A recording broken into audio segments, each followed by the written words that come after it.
আবার আইছা কেন তুমি এই কাদার মধ্যে? তুমি সকাল কয়টার সময় ছিলে? সকাল কয়টার সময় ছিলে? কোথায়? আমাদের বাড়ি। আমি তোমার বাড়ি। আমি সকালবেলা সকালেই চলে গেলাম। কি?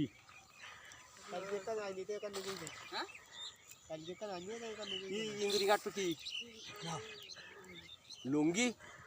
ইন্দুর আর দুনিয়ায় কিছু লাগবে না, ওই লুঙ্গি কানে লাগবে। যা বেশি ঘিসি জীবন। আপনি ভাড়ার মধ্যে আল্লাহর কাপড় তোর কেটে তসনস করে ও দিয়েছে। যার কপালে যা আছে সেটাই দিবে। আয়া তুই খাইছো, ভাত খাইছো? হ্যাঁ। বিলেতটা আইছো 2 ঘন্টা পর ভাত খাইছো। তাই? হ্যাঁ। ঠিক আছে, ঠিক আছে। ঠিক আছে।